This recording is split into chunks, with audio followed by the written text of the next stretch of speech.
Alors, la méthode Ishikawa ou le diagramme Ishikawa, selon le site Wikipédia, ce diagramme représente de façon graphique les causes aboutissant à un effet.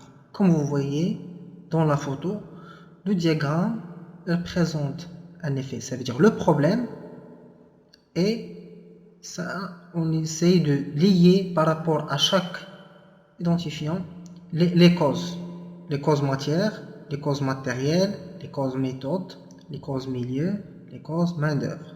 Chaque problème, il faut identifier les causes afin de trouver la solution. On ne peut pas passer d'un problème directement vers la solution. Il faut chercher les causes racines, tout d'abord.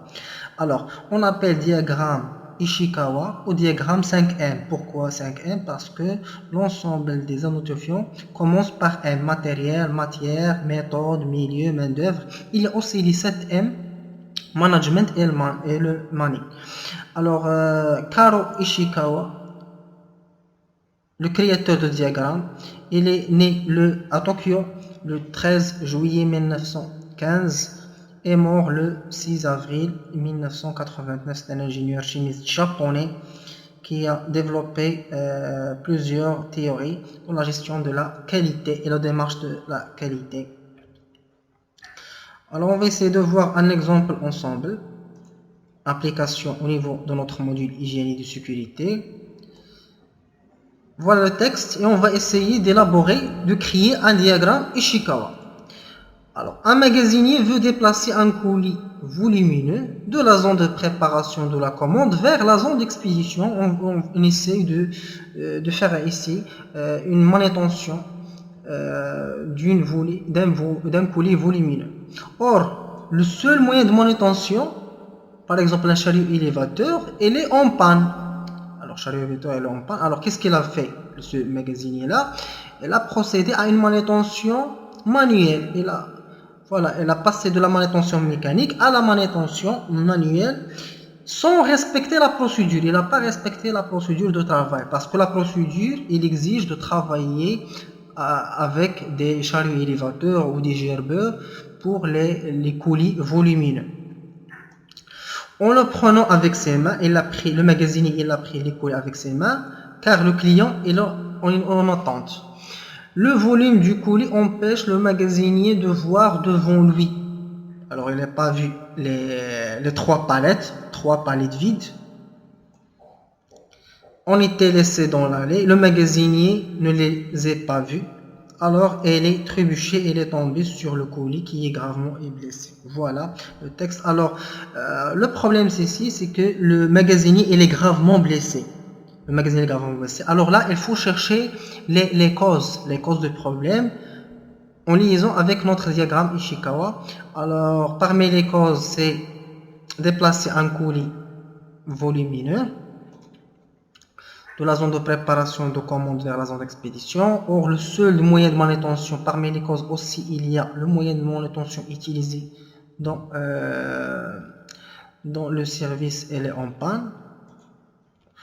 Alors, il a procédé à une manutention manuelle sans respecter la procédure. Alors, voilà, il n'a pas respecté la procédure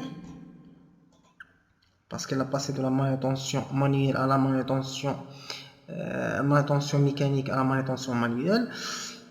On le prenant avec ses mains car le client est en attente. Le volume du colis empêche le magasin de voir devant lui. 3 palettes vides ont été laissés dans l'allée. Le magasinier ne l'a pas vu, alors il est trébuché, il est tombé. Voilà, comme vous voyez, ce qui est en rouge, ce sont les causes. Les causes par rapport à chaque M. Par exemple, le colis volumineux, c'est la cause matière. Le seul moyen de manutention utilisé, c'est la cause matérielle. Et la procédure de manutention manuelle sans respecter la procédure, ça c'est la cause méthode. Il n'a pas respecté la méthode de travail. 3 palettes vides ont été laissées dans l'allée. C'est le milieu. Le milieu, parmi les causes, c'est qu'on a laissé 3 palettes vides. Alors, on essaie de prendre en considération ces causes-là. On essaie de les mettre dans un diagramme Ishikawa. Comme vous voyez ici, voilà les palettes vides au niveau de milieu. Le seul moyen qui on pense c'est le moyen en matériel.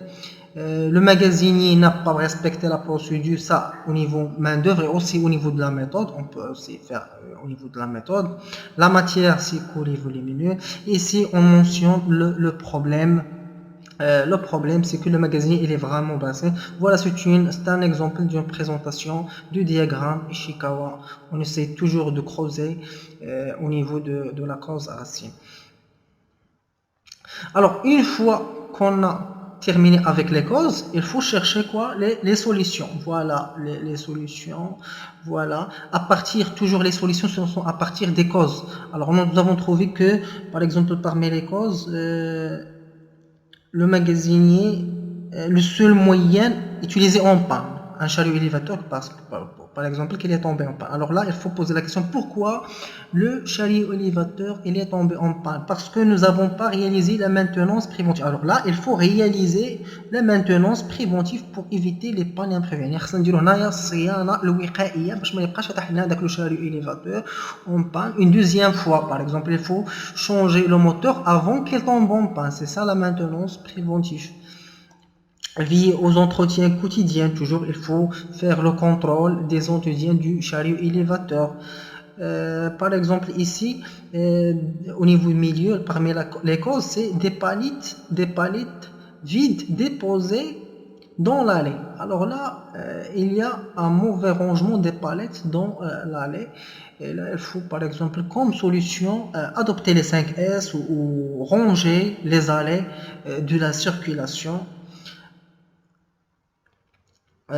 Aussi ici le magasinier n'a pas respecté la procédure, alors là il faut assurer ou sensibiliser et former une autre fois le magasinier pour le respect des procédures de manutention parce que c'est très important.